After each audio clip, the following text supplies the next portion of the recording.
Welcome guys to another weekly video. So this week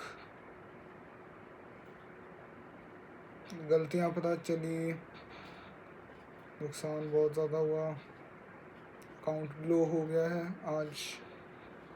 आज Monday है जब ये मैं रिकॉर्ड कर रहा हूँ। मैं कल को फ्री नहीं था, संडे को। मैंने 4 ट्रेड्स लिए पिछले वीक, एक मंडे को, ट्यूसडे को, फिर वेडनेसडे को और एक फ्राइडे को। मंडे को जो लिया ट्रेड वो लॉस में गया। ट्यूसडे को जो ट्रेड लिया वो ब्रेक इवन गया, क्योंकि मैं उस पर ग्रीडी हो गया था। अगर मैं ग्रीडी नहीं होता तो हफ्ता ब्रेक ही बन जाता। तो उसे मैंने 6% का एम किया, जबकि मुझे पता था 4% पर ही जाएगा प्राइस। जैसे ही वो 4% के प्रॉफिट में गया, मैंने उसको ब्रेक इवन कर दिया था ट्रेड को, और वो 0 पे चले गया फिर। और जो वेडनेसडे वाला ट्रेड था वो लॉस में गया। तो मंडे और वेडनेसडे वाला लॉस जो था वो जेन्युइन था। फ्राइडे को जो मैंने ट्रेड लिया वो नहीं लेना चाहिए था, क्योंकि मुझे नहीं पता था तब कि जो यूएस मार्केट है उसका हॉलीडे है उस दिन। यूएस बैंक हॉलीडे है। और आज मैंने गलती क्या की, पिछले हफ्ते मैंने गलती क्या की। पहले तो मैं ग्रीडी हो गया था। दूसरी बात, मैंने सारा रिसर्च वगैरह नहीं किया। बैंक हॉलीडेज़ मुझे नहीं पता था कि वो इफ़ेक्ट करते हैं इतना। मुझे था तब मार्केट बस मूव होना बंद हो जाएगा, जैसे वीकेंड्स पे होता है, वो ऐसा नहीं हुआ। और एक और गलती पता चली कि मुझे अपनी स्ट्रेटजी बैक टेस्ट करनी चाहिए थी पहले ट्रेड करने से। या अगर ट्रेड करना है तो उसको बैक टेस्ट साथ साथ करना चाहिए, ज़्यादा इंटेंसिवली। सो वो मैंने इस वीक शुरू कर दिया। मैंने 6 मंथ्स का बैक टेस्ट कर दिया है यूरो यूएसडी पे। लेकिन अब फिर क्या हुआ, हम पिछले हफ्ते -6% के प्रॉफिट में प्रॉफिट कह रहा हूँ, -6% के लॉस में चले गए हैं। और -6 मतलब हम +3% के प्रॉफिट से हम -3 पे आ गए। और फिर आज मैंने GBP USD में एक सेल का ट्रेड लिया था, और वो भी लॉस में गया। तो वहाँ पर -2% और, तो 5% के नेगेटिव में। और उसके बाद मैंने अभी एक और ट्रेड लिया था यूरो USD में, जो प्रॉफिट में गया। लेकिन मैंने उस पर 2% रिस्क किया, क्योंकि मुझे लगा था मैक्सिमम ड्रॉ डाउन लिमिट 10% की है और daily draw down limit maximum 5% की। वैसा नहीं था। Maximum daily draw down limit तो 5% ही होगी, हाँ। लेकिन टोटल ड्रॉ डाउन लिमिट 6% का था इंस्टेड ऑफ 10%। सो जैसी प्राइस मैंने SL -2% का लगाया था, सो जैसी प्राइस -1% में गया, एकदम से ट्रेड बंद हो गया। तो मुझे पता नहीं, मैंने फिर देखा अपना ट्रेड खोल के, वो चल नहीं रहा था। फिर मैंने फंडिंग पिप्स के कस्टमर सर्विस को मैसेज भेजा कि मेरा ये बंद हो गया। और तो मैं वैसे ही अपने जीमेल पे वगैरह चेक कर रहा था, अपना डेबिट कार्ड वगैरह का, बैंक अकाउंट की डिटेल्स कि जो भी क्रेडिट कार्ड जैसे मैंने अप्लाई किया है तो उसका देख रहा था। और वहाँ पर आया कि फंडिंग पिप्स का मेल आया कि your account has been breached.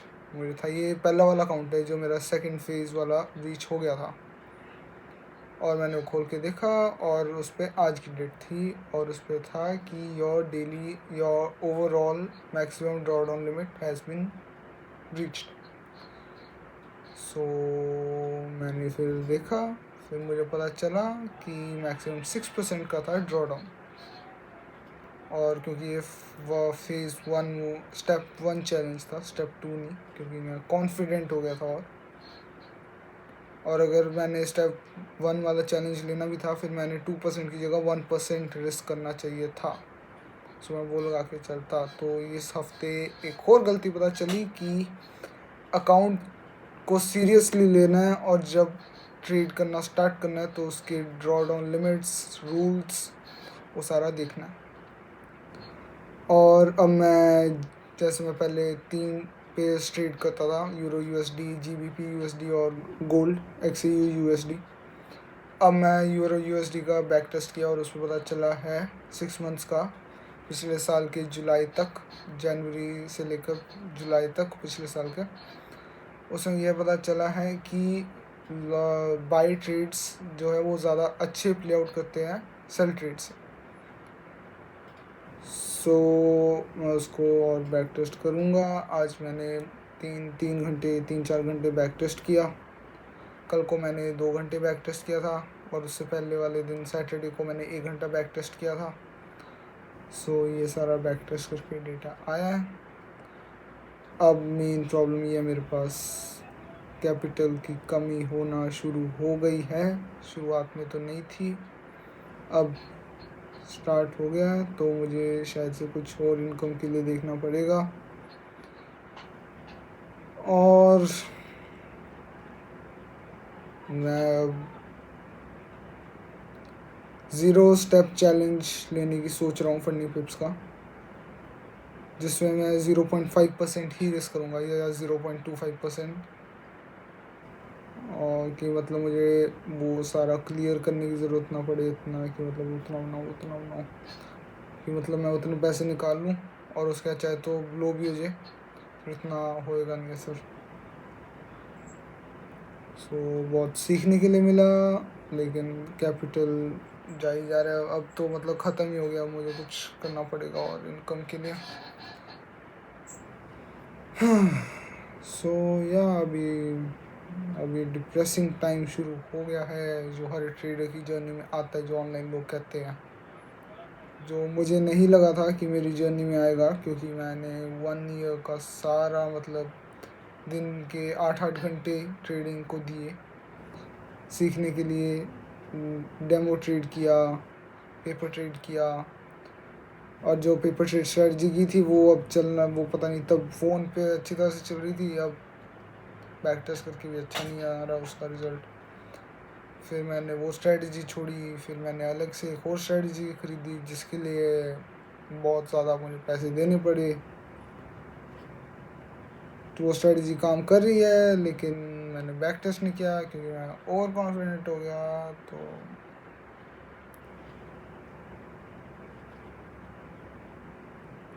So guys, that's it. मैंने पिछले हफ्ते के ट्रेड्स भी रिकॉर्ड करके रखे हुए हैं, लेकिन मेरा एडिट हो गया, मैं कुछ करने का मन नहीं कर रहा सच्ची। मेरा पिछले हफ्ते मैंने जिम 2 दिन गया, मैं अपने बाकी सारे क्लासेस मैंने अटेंड नहीं किया, मैंने कुछ नहीं किया, मतलब मैं बस चार्ट्स पे देखता रहता था। लॉस हो ही जा रहा है, हो ही जा रहा है, हो ही जा रहा है, और वो लॉसेस फिर डायरेक्टली मुझे अफेक्ट करते थे, जिससे मेरा कुछ करने का मन नहीं करता था, ना ही कुछ खाने का मन, ना ही कुछ बाहर निकलने का मन। और अभी भी वही हो रहा है, अभी तो और बुरा हो गया है। मुझे तो लग रहा है, पहले तो अकाउंट चलो ब्रीच नहीं हुआ था, अब तो अकाउंट ब्रीच हो गया, और अब मुझे नया अकाउंट चाहिए, और नए अकाउंट के लिए पैसे चाहिए, और पैसे मेरे पास है नहीं अब। सो या गाइस, काश मैं जो सेकंड फेज पर आ गया था जिस अकाउंट की, अगर मैं वही मतलब उसको प्रॉपरली ट्रेड करता ना, वो कब का क्लियर भी हो गया होता, पे आउट्स आ रहे होते, लेकिन नहीं।